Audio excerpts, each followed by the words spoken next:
안녕하세요. 저는 떠드는 남자 TV입니다.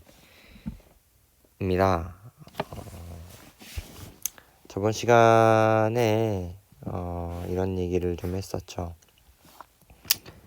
머신 비전에 대해서 여러 가지 설명을 좀 드렸고, 이게 바로 4차 산업혁명의 핵심 기술이다라고까지 말씀을 드렸어요. 그래서 오늘은 간단히 복습을 하고요. 배운 건 없지만 저도 얘기한 건 별로 없지만 복습을 좀 하고, 그 다음에 이 구성 요소 하나하나 중에 이제 조명, 오우 너무 크네. 잠시만요. 네. 조명에 대해서 좀 얘기를 해보려고 합니다. 저번에 말씀드렸던 것 같이 머신 비전은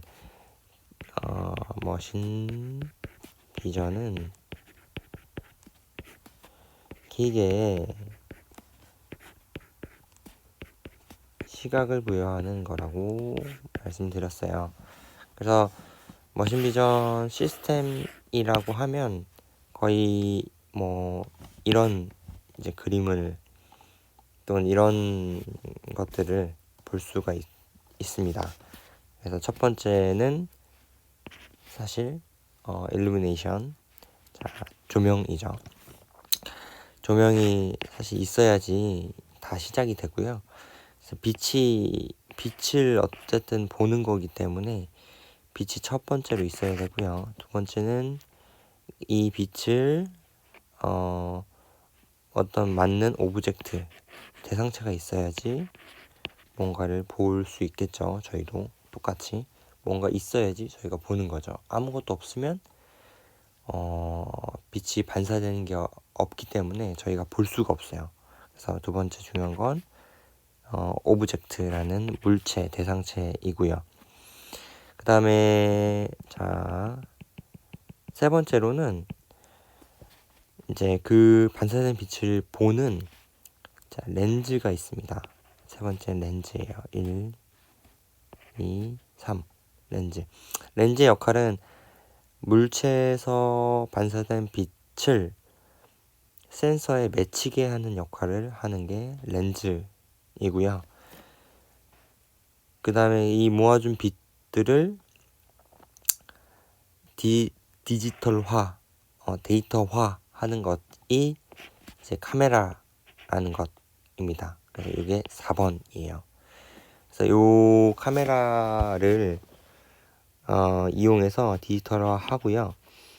중간에 여기는 없지만 인터페이스라고 해서 케이블이 항상 들어가게 됩니다. 보통 케이블을 통해서 어떤 PC나 내가 원하는 라이브러리 통해서 어떤 해석하기 위한 PC가 존재를 하고요. 이 안에 어떤 비전 알고리즘이라는 라이브러리를 통해서 유저가 이제 소프트웨어를 이제 프로그램을 작성을 합니다. 이런 식으로 되어 있고요. 보통 어떤 컨베이어나 움직이는 물체 또는 로봇을 통해서 이 오브젝트를 움직이는 것과 연동하여서 이렇게 머신 비전 시스템이 구성이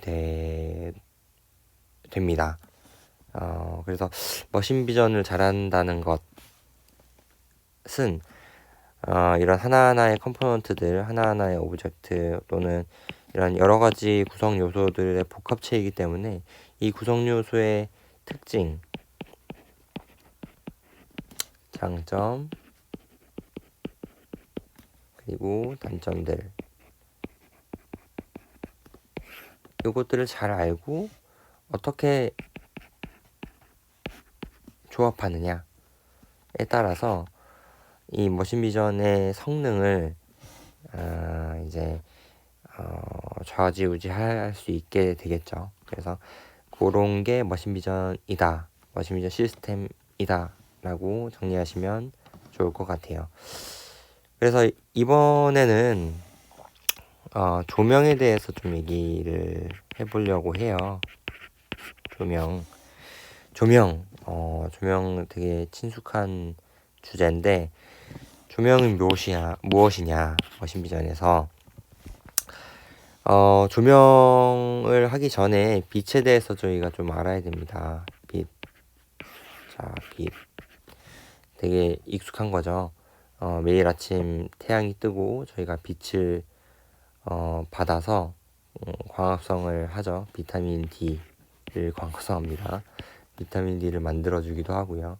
그리고 뭐 빛이 있으니까 저희가 보고 생활을 살 수가 있게 되는 거겠죠. 자, 빛을 보통 근데 저희가 머신비전에서 사용하는 빛은 가시광선이라는 대역을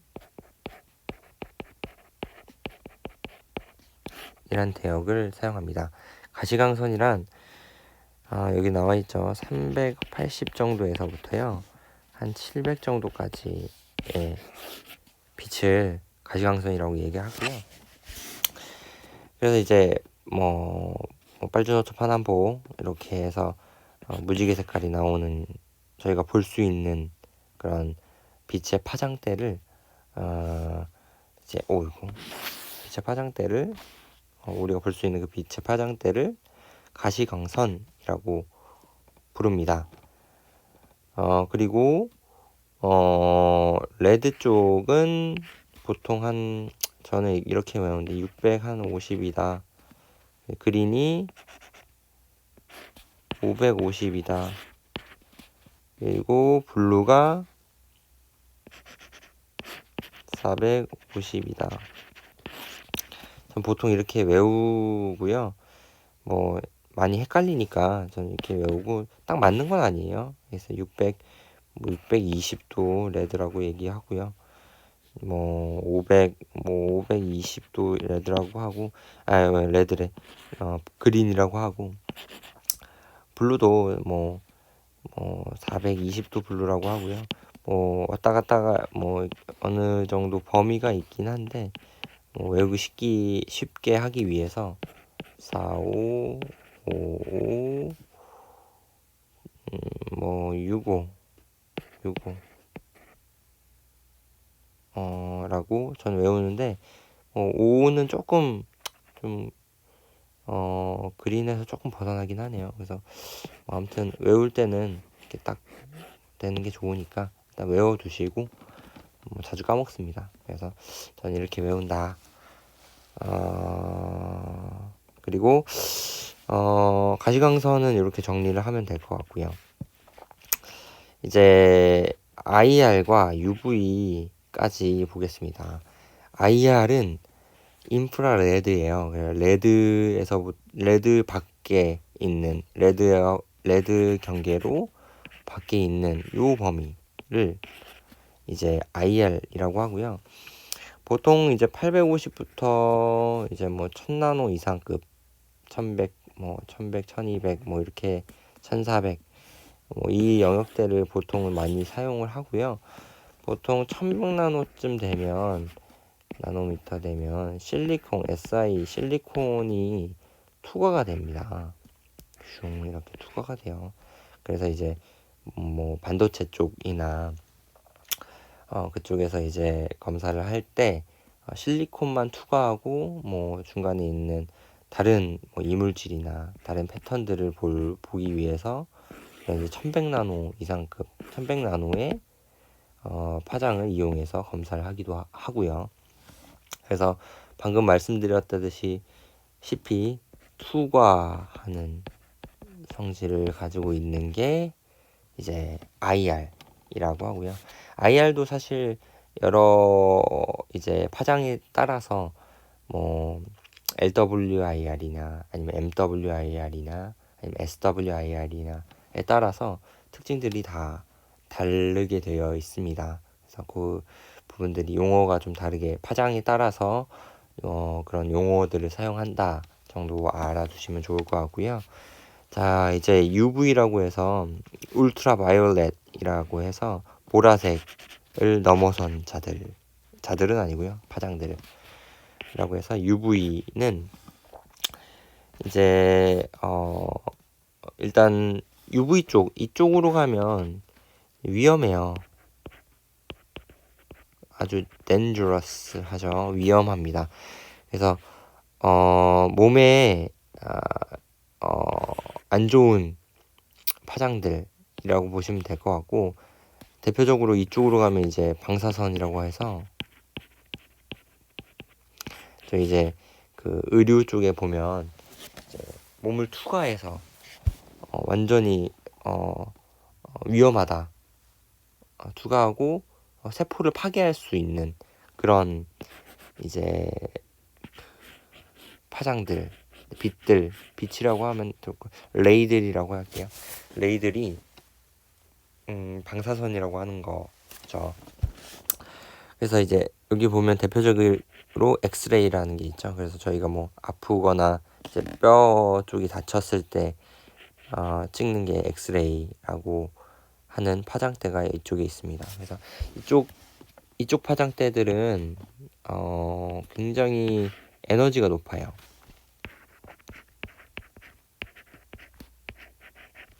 에너지가 굉장히 높고 사실 파장이 짧을수록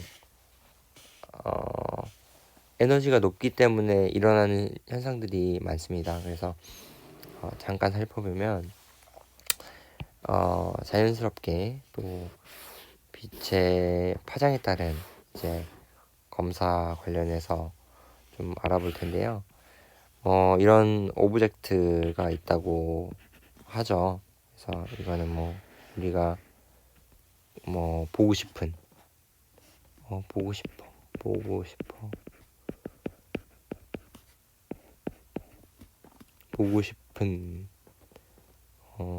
보고 싶은 거라고 하죠. 이런 게 있는데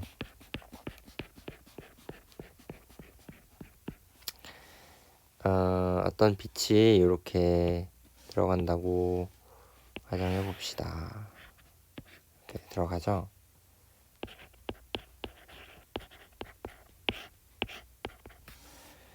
이렇게 들어간다고 했을 때 빛의 파장에 따라서 이 검사가 달라지게 돼요. 그래서 제가 말씀드렸죠. 여기 파장이 짧을수록 에너지가 높다. 파장이 길수록 반대로 에너지가 낮겠죠. 그리고 투과가 잘 된다 라고 하는 거.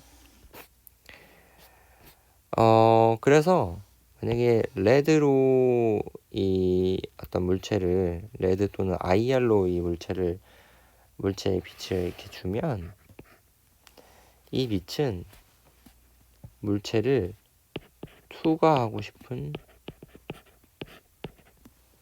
성질이 강해요. 그리고 아까도 말씀드렸죠. 에너지가 낮다고 말씀드렸어요. 이게 왜 투과를 하느냐, 뭐 복잡한 얘기인데 에너지가 낮아서 그래요. 에너지가 낮아서 이렇게 생각하시면 쉬울 것 같아요. 흐물흐물 돼가지고 이 물체가 맞고 튕겨나가지 않고 이게 원자 분자 이렇게 표현하는데, 이 분자, 여기도 이제 보고 싶은 거가 물체니까 분자 구조가 있죠. 이 분자 구조가 이 에너지가 너무 없으니까 그냥 휙 빠져버리는 거예요. 이렇게 설명하면 좀 이상한가? 빠져버린다라고 설명하면 좋을 것 같아요. 그래서 에너지가 낮아서 그냥 빠져버린다 라고 설명하면 좋을 것 같고, 그래서 투과가 잘 된다라는 특징이 있어요. 너무 어렵게 설명할 수 없기 때문에 아무튼 이렇게 설명을 해보고요. 만약에 뭐 다 투과하는 건 아니에요, 사실. 일부는 투과를 하고요, 일부는 또 반사도 하고, 일부는 이쪽에서 흡수도 합니다. 이런 여러 가지 현상들이 일어나는데, 레드로 갈수록, IR 쪽으로 갈수록, 파장이 길어질수록 이런 투과성이 높아진다 라고 정리하면 좋을 것 같고요. 만약에 이제 블루 파장이 짧겠죠. 얘는 블루레이가 이렇게 들어오면 얘는 에너지가 높아요. 에너지가 높아서 에너지가 높기 때문에 투과성보다 이 표면에서 반사되는 것들이 많습니다. 이게 어떻게 보면 파장에 고등학교 때 배우셨을 수도 있어요. 파장에 따른 침투 깊이라는 얘기.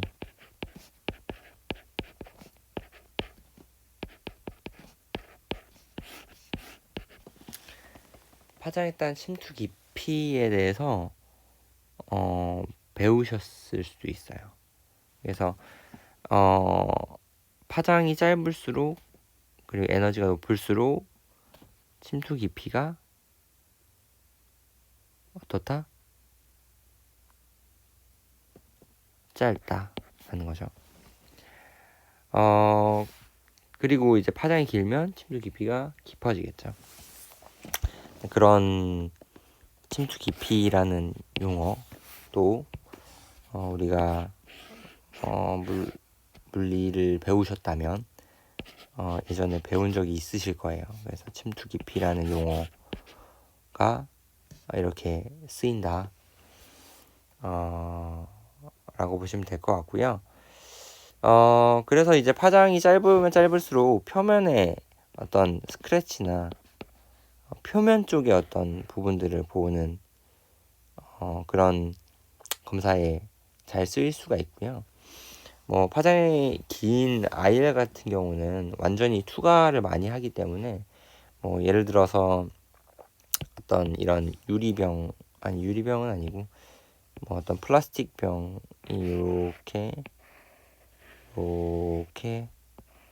있을 때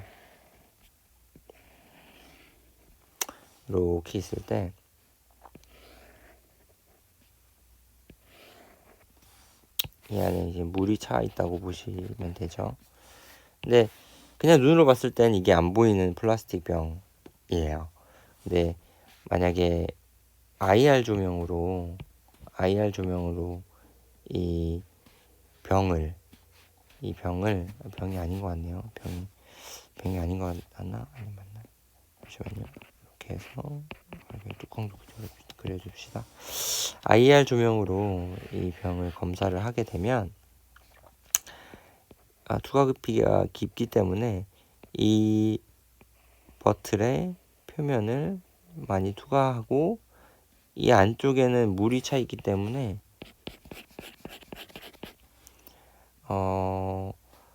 이쪽 면, 그러니까 실제로 IR 쪽에서 투과하고 공기가 있는 이 부분과 투과를 한 다음에 물이 있는 이 부분에 대해서 밝기가 달라지게 보이는.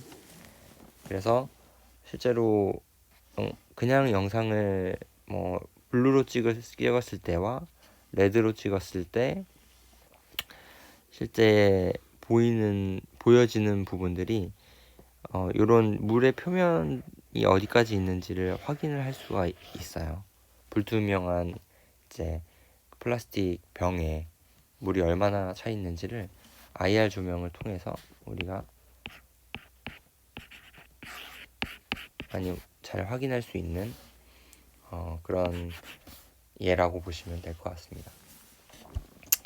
그래서 파장에 따른 요 조명의 변화 그리고 특징들은 이렇게 정리를 하시면 좋을 것 같고 조명은 여러 가지 종류가 많아요. 그래서 머신비전 쪽에서 사용하는 조명 대표적인 것들 몇 개만 소개해 드리고 요즘엔 사실 거의 다 LED를 대세죠. LED를 거의 뭐 8, 90%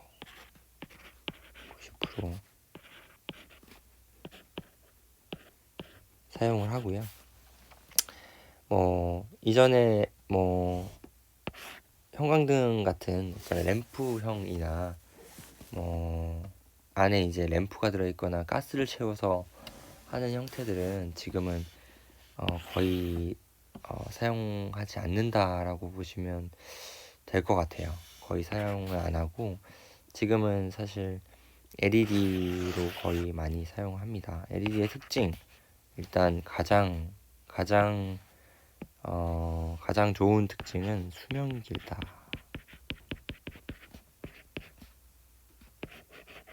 굉장히 장수하는 친구예요. 그래서 LED를 많이 사용하고 LED를 직접 조명으로 붙이고 해서 형태가 굉장히 자유롭죠. 자유도 높죠. 그리고 지금 LED 기술이 많이 발전을 해서 LED의 이제 파워도 많이 높아졌어요. 그래서 지금 검사 시장 쪽에서 사용하는 조명은 다 LED, 거의 다 LED다. 특수한 그런 거 아니면 LED라고 보시면 될 것 같고, 예전에는 뭐 이런 램프 나머지는 다 램프형이에요. 이건 칩이고 나머지는 램프인데 이런 것들이 있어요. 그냥 읊어만 드릴게요. 메탈 할라이드,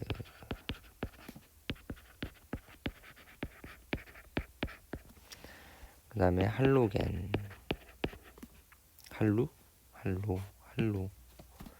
할로겐, 겐, 할로겐, 그리고 이제 뭐 스트로브,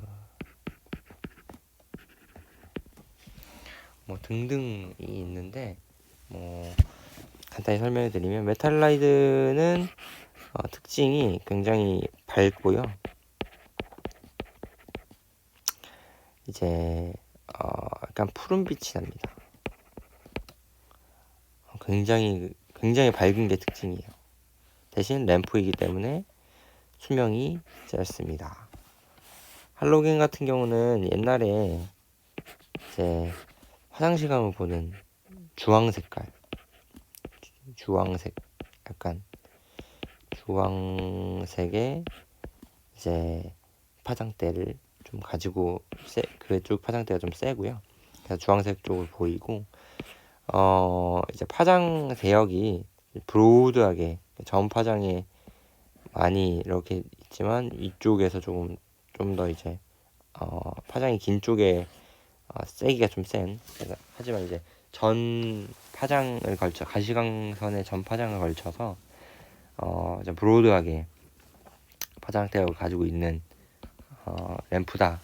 대신 램프이기 때문에 수명이 짧다. 스트로브는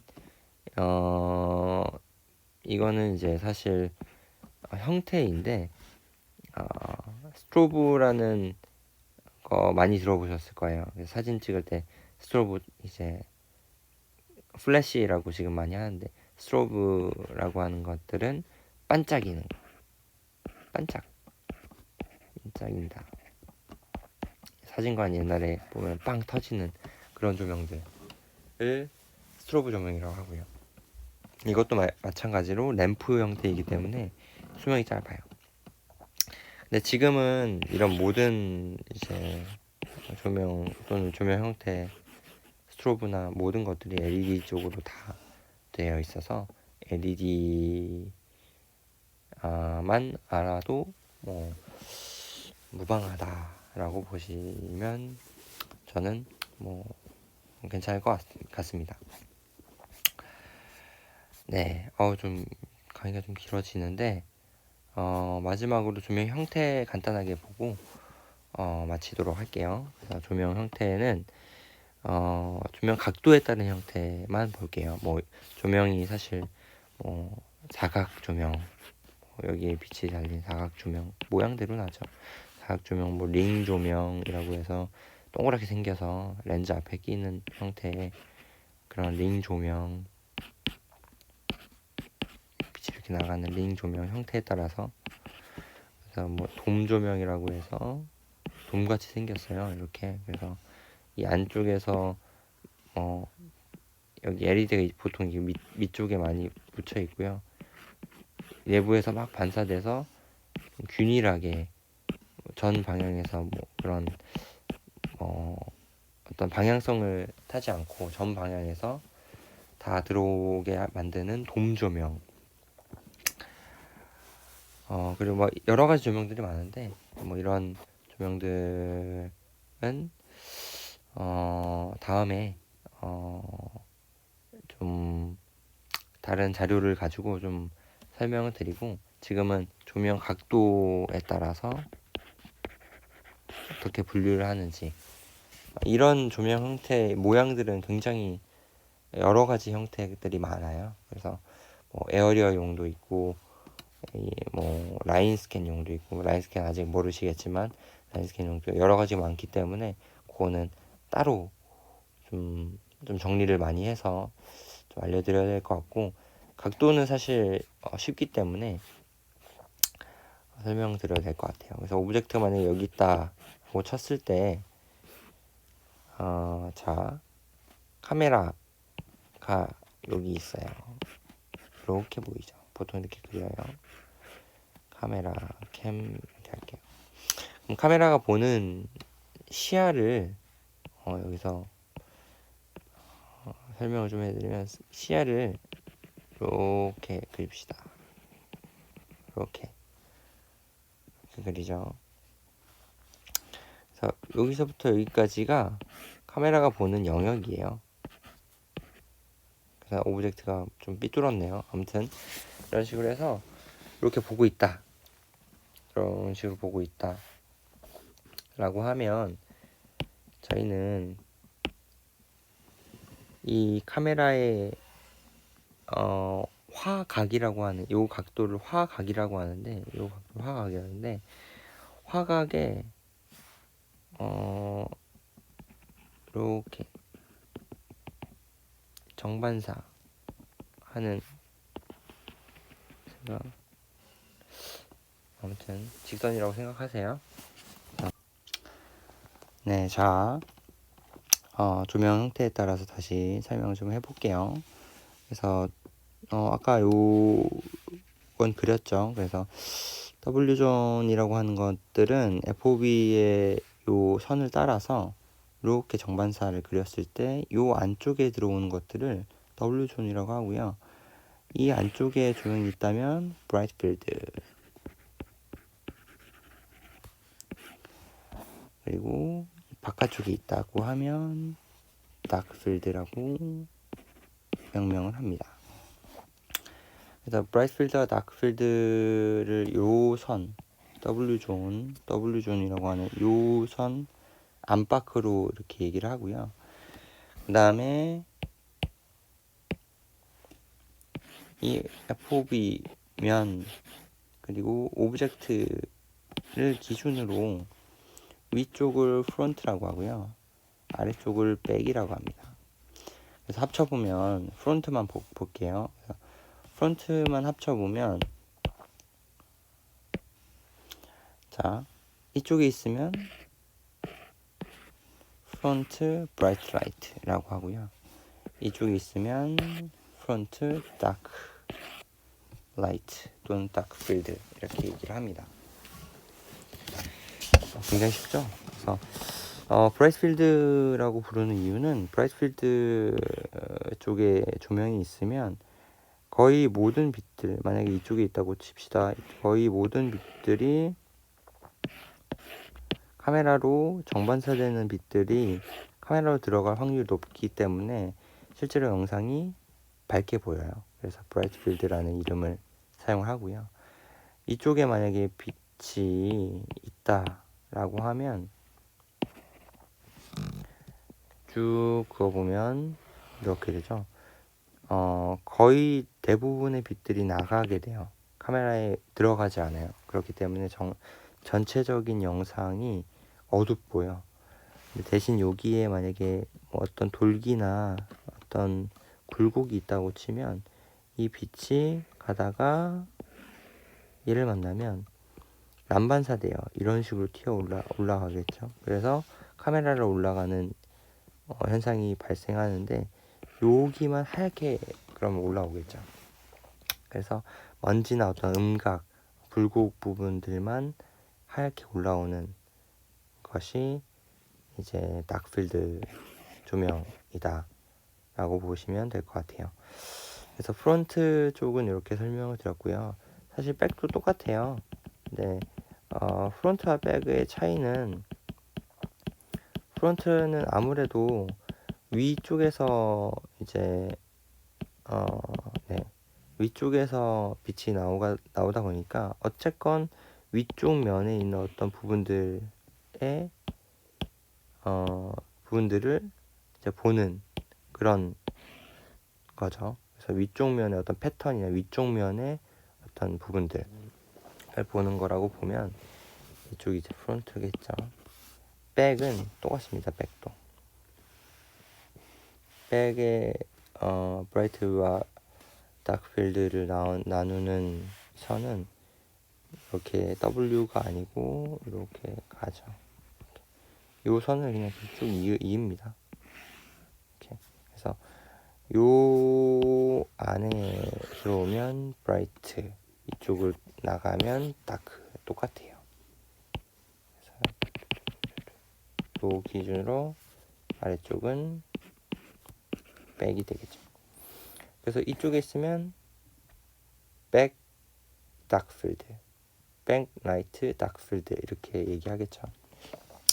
이쪽에 있으면 백라이트 브라이트필드라고 얘기를 하겠죠.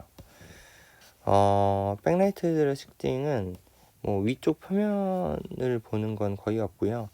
뭐 보통 이제 유리의 어떤 패턴이 있으면 이쪽 뒤에서 빛을 쏴서 어떤 모양새나 어떤 외곽의 모양새 등 이런 부분들을 보고, 안쪽에 어떤 패턴, 위쪽에 있는 패턴이나 이런 것도 볼 수가 없어요. 그래서 외곽 쪽 어떤 외곽면 뭐 이런 것들만 보는 것들이 이제 백라이트라고 보시면 될 것 같아요. 뭐 물론 이제 이쪽이 뭐 어느 정도 투과가 되는 재질이다라고 하면 이쪽에 위쪽 면의 어떤 부분들, 투과되는 부분들에 대한 어떤 부분들이 보이겠죠. 근데 다만 이제 위쪽의 어떤 패턴의 모양이나 색깔 뭐 이런 것들은 볼 수가 없겠죠. 그래서 그런 부분이고요. 그래서 이제 뭐 그런 차이가 있다. 프론트와 백의 차이가 있다 라고 보면 될 것 같습니다. 그래서 이렇게 조명 각도에 따른 변화는 이렇게 정리를 하면 좋을 것 같고요. 특이한 조명이 딱 하나가 더 있어요. 이건 사실 특이한 건 아니고 머신 쪽에서는 굉장히 많이 사용하는 조명인데, 이 카메라 여기에 조명을 놓는 조명이 있어요. 근데 이거 여기 어떻게 조명을 놔? 응? 여기 놓으면 어떻게? 여기 조명 뒷꽁무니가 보일 거 아니에요. 그럼 어떻게 놔요? 근데 빛을 이렇게 쏘아서 이렇게 올려 보내고 싶어요. 그럴 때 사용하는 게 코악시얼이라는 동축 조명. 그래서 이 중앙을 광축이라고 이렇게 보통 얘기를 하는데, 광축에 동하다, 동일선상에 있다, 뭐 이렇게 얘기하는 거죠. 조명이 광축의 동일선상에 있다라고 하는 표현이에요. 그래서 그런 조명을 동축 조명이라고 하는 용어를 쓰고요. 보통은 이쪽에 하프미러나 프리즘이라는 것들을 이용해서, 그것도 이제 뭐 하프미러하고 비슷한 거예요. 그래서 이 빛이 사실 여기에 있을 수는 없으니까 이쪽에 있을 수는 없죠. 왜냐면 아까 얘기했듯이 조명 뒷무늬가 보이잖아요. 조명 엉덩이가 보입니다. 그러면 안 되죠. 그래서 조명을 여기다 둬요. 그래서 조명을 이렇게 쏴주면 조명이 이렇게 맞고 가고 물질에 맞겠죠. 1차. 그리고 반사된 빛이 올라와서 올라갑니다. 이게 하품이라고 제가 말씀드렸는데, 이게 뭐냐면 반은 반사를 하고요, 반은 나가요, 그냥. 그죠? 그리고 올라왔을 때도 마찬가지로 반은 투과를 하고요, 반은 다시 이쪽으로 반사됩니다. 그래서 만약에 이쪽에서 준 빛이 100이라는 밝기였다고 하면 반은 50 나갔죠. 50만 내려갔어요. 만약 50 다 올라온다고 치고 50 올라왔다 해도 50의 반이 25가 나가고 25만 들어가게 됩니다.